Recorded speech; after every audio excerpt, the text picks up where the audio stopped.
سر پکڑ لیا لوگوں نے.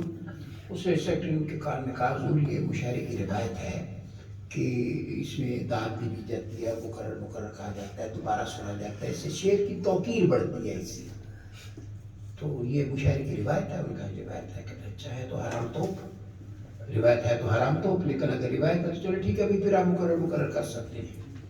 تو یہ تو ایک صدارت کا واقعہ. لیکن جو دوسرا واقعہ ایک اور ہے وہ یہ کہ مشاعرہ تقریباً 450 سالہ ہماری اردو کی روایت ہے مشاعرے کی, اور اس میں مشاعرے میں ایک صدر ہوتا ہے جیسے آج صاحب ہے. شاعروں کا ایک کام ہوتا ہے اور صدر کا بھی ایک ہی کام ہوتا ہے. شاعروں کا کام ہوتا ہے کہ وہ شعر سنانے سے پہلے آ کے کہتے ہیں جناب صدر اجازت ہے, اور صدر کا یہ کام ہوتا ہے کہ وہ کہتے ہیں جی اجازت ہے. مطلب اس کی روٹین ہے. 450 سال میں ابھی تک کسی شاعر نے ایسا نہیں ہوا کہ اس نے کہا جناب صدر کی اجازت ہے اور شاعر نے صدر نے کہا کہ اجازت نہیں ہے. تو مطلب وہ اجازت مانگتا ہے, وہ دے دیتا ہے. سب کچھ یہ بڑی خوش اسلوبی سے آٹومیٹک ہو جاتا ہے. ایک مشاعرہ ہو رہا تھا طاہر صاحبان میں, تو اس میں صدارت میں کر رہا تھا. بہرحال منتظمین کا اس میں قصور ہے, میرا تو کوئی قصور نہیں. بہرحال مجھے صدارت انہوں نے دے دی. میں نے جب وہ اسٹیج پہ بیٹھا تو میں نے ایک شاعر کو دیکھا. وہ شاعر کو پہلے سے جانتا تھا. وہ شاعر ایک تو بہت زیادہ کلام سناتا تھا اور اس کا بے وزن بڑا پڑتا تھا. میں نے کہا کہ اگر آج اس نے مجھ سے یہ پوچھا کہ جناب صدر اجازت ہے تو میں نے کہا میں نے کہا چلے کوئی روایت ہے, روایت چھپنی کی جائے, اس میں کیا حرج ہے. تو وہ آیا اور اس نے میرے سے حسب معمول پوچھا کہ جناب صدر اجازت ہے. میں کہا نہیں. طاہر بشیر صاحب اس نے میری نہیں کے باوجود سنانا شروع کر دیا. سنانا شروع کر دیا, اتنا ہی سنایا اور اسی طرح بے وزن سنایا جس طرح ہمیشہ سناتا ہے. تو اس دن مجھے یہ پتا چلا کہ یہ جو مشاعرے کا صدر ہے اس کی عزت اسی میں ہے کہ یہ اجازت ہے. کیونکہ اگر وہ نہ بھی کر دے گا تو اس کی ماننی تو کسی نے نہیں. تو اس لیے یہ ہے کہ دوسرا یہ معلوم ہوا کہ جو مشاعرے کا صدر ہے یہ مطلب بالکل گیا گزرا اور جسے کہتے ہیں کاغذی صدر ہوتا ہے. صحیح بات ہے, آپ ہی ہیں صدر جناب. اور دیکھیں جی, صدارت تو پہلے جس نے جس کو دے دی صدارت اسی وہ ایسے ہوا نا کہ وہ کسی حکیم کے پاس گھوڑا بیمار ہو گیا نا, تو حکیم کے پاس اس لوتری کے پاس گیا. اس نے کہا کہ وہ گھوڑا بیمار ہے. تو اس نے کہا کہ گھوڑے کی دوائی بنا کے دے دی. اس نے کہا گھوڑے کو کھلاؤں کیسے. اس نے کہا کہ اس کو لڑکی میں کرا کے تو اس کو نا پائپ میں یا بانس خالی میں تو گھوڑے کو منہ میں رکھ کے پھونک مار دے رہا تو گھوڑے کو منہ میں چلی جائے گی. اس میں بڑا آسان کام ہے. چلا گیا, آدھے گھنٹے میں واپس آیا, جی ایک پوڑیا اور دو. انہوں نے کہا کیا ہوگا. انہوں نے کہا جی گھوڑے میں پہلے پھونک مار. تو سعید وزیر صاحب آپ اب صدارت مجھے نہیں دے سکتے. میں نے پہلے پھونک مار, میں پہلے پھونک مار.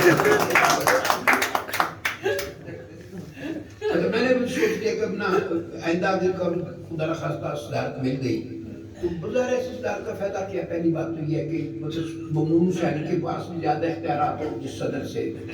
تو یہ جو مشاعرے کا صدر ہے ممنون حسین سے بھی کیا گزرا ہوگا. تو میں نے کہا جی آئندہ عزت اسی میں ہے کہ اجازت دے دی جائے. نائب مشاعرہ ہو رہا تھا, وہ بدقسمتی کہ وہ پھر جو صدارت تھی وہ میرے ذمہ آ گئی. وہ انہوں نے میرا صدارت یہ دی نا کہ دور سے کون آیا. میں پاکستان سے گیا ہوا, صدارت مجھے مل گئی. خیر وہاں پہ ایک شاعر نے جو قریبی ملک سے تھا نارمے کے, وہ آیا تھا. اس نے کوئی 4-5 غزلیں سنائی, 10-12 قطعات سنائے, 3-4 نظمیں سنائی لمبی لمبی. اچھا اس کے بعد اس کا نا کلیجہ ٹھنڈا نہیں ہوا. وہ کہتا ہے جناب صدر اگر اجازت ہو تو میں 2-3 قطعات, 1-8 غزل اور 1-8 نظم اور سناؤں. ظاہر میں صحیح بات کے تجربے سے ڈرا ہوا تھا, میں نہ کیسے کرتا. تو میں نے بیٹھا ہوا تھا, صوفہ تھا جس پہ میں بیٹھا, 2 آدمی صوفے پہ اکیلے بیٹھا ہوا تھا.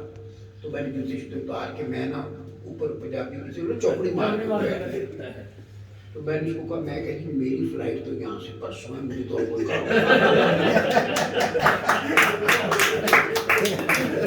اچھا آپ یقین روز سنانا شروع کر دیا. اچھا سنا کے مشاعرہ ختم ہو گیا. مشاعرہ ختم ہوا تو پھر وہی پر بڑا شرمندہ سا آیا.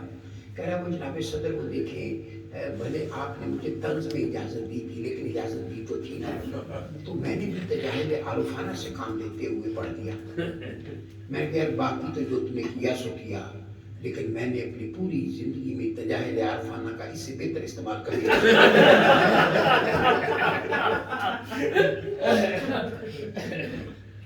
تو بہت سی چیزیں شہروں میں ہوتی رہتی ہیں. تو ایک تازہ قطع ہے جی، کبھی تکے لگاتے تھے تو سارے رائٹ لگتے تھے، کبھی تکے لگاتے تھے تو سارے رائٹ لگتے تھے، اور اب چالاکیاں بھی اپنی ساری رنگ جاتی ہیں. کبھی تکے لگاتے تھے تو سارے رائٹ لگتے تھے، اور اب چالاکیاں بھی اپنی ساری رنگ جاتی ہیں. کبھی بیگم بلاتی تھی یہ دل بلیوں چلتا تھا، وہ اب آواز دیتی ہے تو کام پہ ٹانگ جاتی ہے.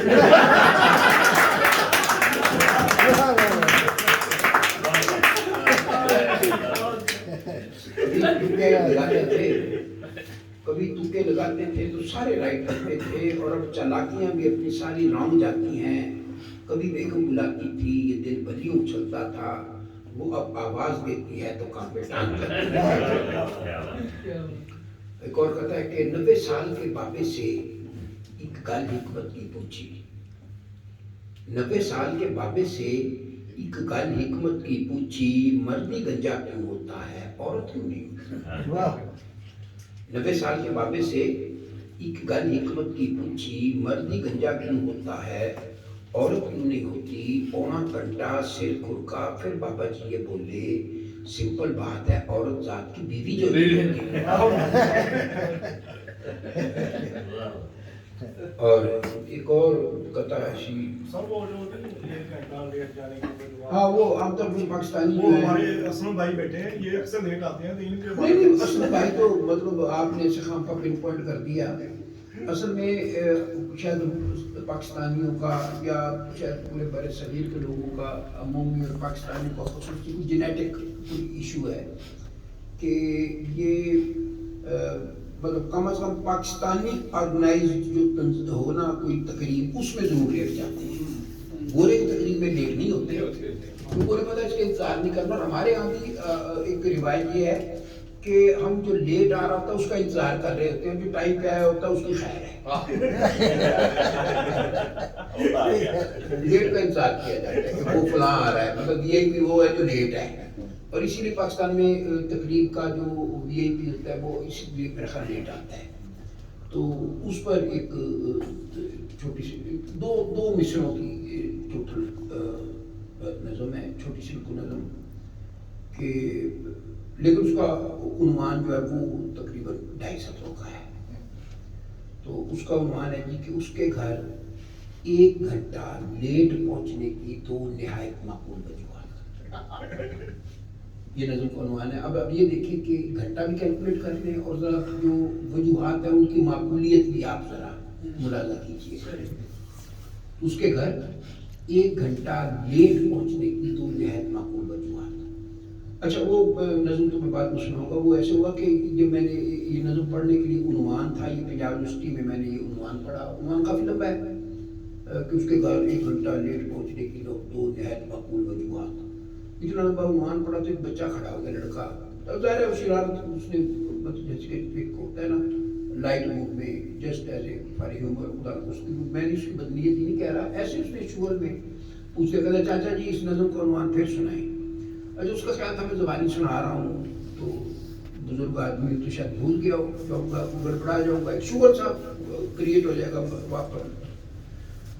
میں نے اس کو کہا، میں نے کہا میں تمہیں یہ اس کا عنوان تو دوبارہ سنا دیتا ہوں، لیکن پہلے میں تمہیں ایک واقعہ سنا دوں کہ وہ ایک عدالت میں کیس لگا ہوا تھا. تو ایک وکیل جو تھا وہ گواہ پہ جیرا کر رہا تھا. تو جیرا میں عام طور پہ وکیل جیرا کرتے ہیں اس لیے کہ اس سے کوئی الٹا سیدھا جواب وہ دے دے گا تو جو ایف آئی آر میں یا جو پہلے اس کا بیان ہے اس سے کنٹراڈکٹ کر جائے گا، کیس کمزور ہو جائے گا. تو اس نے اسے پوچھا کہ جب یہ واقعہ ہوا تم کہاں تھے؟ اس نے کہا جب یہ واقعہ ہوا میں موقع واردات پہ موجود تھا. اچھا تم موقع واردات پہ موجود تھے، تم موقع واردات سے کتنے فاصلے پہ تھے؟